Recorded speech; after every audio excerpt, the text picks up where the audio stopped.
लेकिन यहां पे पाकिस्तान तहरीक इंसाफ का झंडा जो है वो दुकान पे बिकता है और लोग खरीद के अपने साथ रखते हैं। तो वाबस्तगी ऐसी जबरदस्त है पीटीआई के साथ। तो ये भी पाकिस्तान तहरीक इंसाफ का दीवाना था।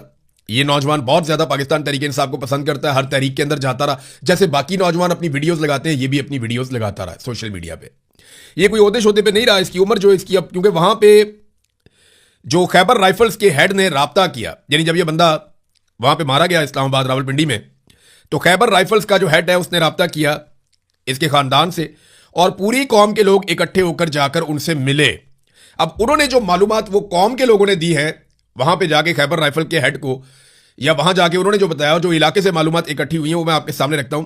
ये जो नौजवान है इसका एक भाई सरकारी मुलाजिम भी है, दो भाई इसके जो है वो बैरून मुल्क भी रहते हैं, पाकिस्तान से बाहर रहते हैं। इसकी जो उम्र है वो गलत बताई गई है, उम्र 18-19 साल तक इसकी उम्र है, इससे बड़ी उम्र इसकी नहीं है, इसकी फैमिली ये बता रही है। कल सुबह 10-11 बजे तक, यानी जब ये इसको कत्ल किया गया इस्लामाबाद में, उससे एक दिन पहले सुबह 10-11 बजे तक ये अपने घर में मौजूद था वहां खैबर में। एक और चीज जो इसके बारे में बताई कि ये जहनी तौर पे बीमार था, और इन लोगों का एक प्रॉब्लम है कि इनको दौरे पड़ते हैं, यानी इनकी फैमिली के अंदर ये इशू है कि ये स्ट्रेस मैनेज नहीं कर सकते। ये होता है, जो लोग साइकोलॉजी को जानते हैं या जो साइकेट्रिस्ट हैं उनको आइडिया हो गया कि मैं क्या बात कर रहा हूं। इनका स्ट्रेस मैनेजमेंट का इशू होता है, ये बहुत जल्दी गुस्से में आ जाते हैं, बहुत जल्दी लड़ पड़ते हैं। ये गोली भी चलाते हैं। कुछ अर्सा पहले इसका एक और कजन है, उसने अपने खानदान के अंदर ही गोलियां चला दी थी, और ये माजी में भी इसका कोई रिकॉर्ड ऐसा नहीं है। तो वो कहते हैं ज़हनी तौर पे ये बहुत कमजोर था और ये ज़हनी तौर पे ठीक बंदा नहीं था। ये उसकी फैमिली ने जाकर वहां पे बताया, और पीटीआई का ये दीवाना था। अब ये बंदा रावलपिंडी कैसे पहुंचा, क्योंकि यहां इसके इलाके में पिस्तौल किसी के पास होना कोई अजीब बात नहीं, हर एक के पास ये होता है। ये बाड़ा के करीब रहने वाले हैं, तो वहां पे तो सारी दुनिया पिस्तौल लेने जाती है।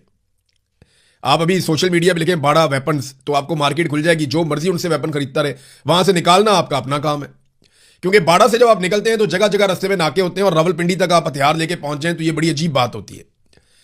लेकिन ये नौजवान के पास पिस्तौल कहां से आया, इसके बारे में अभी कोई पक्की इंफॉर्मेशन नहीं है। लेकिन वहां पे किसी के पास पिस्तौल होना ये कोई अजीब बात भी नहीं है, वहां बाड़ा में या खैबर में किसी के पास पिस्तौल होना कोई अजीब बात नहीं है। हाँ, ये पिस्तौल लेकर यहां पे आ जाना ये थोड़ी सी अजीब बात है। तो अब जो कुछ भी हुआ वो सीसीटीवी फुटेज आएगी तो पता चलेगा कि वहां पे हुआ क्या, ये कहां दाखिल होना चाह रहा था, पहले गोली किसने चलाई, वाकया कैसे हुआ, किसी लड़ाई के नतीजे में हुआ, या ये प्लान करके गया था और इसने अटैक कर दिया एकदम सिक्योरिटी फोर्सेस के ऊपर। तो जो असल बात है वो तो बाद में पता चलेगी। अब ये पब्लिक ट्रांसपोर्ट के अंदर गया, ये भी बात आप ध्यान में रखिएगा। जो अभी तक सोर्सेज ने बताया वो यही बताया कि ये किसी पब्लिक ट्रांसपोर्ट पे गया है, इसके बाद अपनी कोई ट्रांसपोर्ट भी नहीं है जिसपे बैठ के ये रावलपिंडी तक जा सके।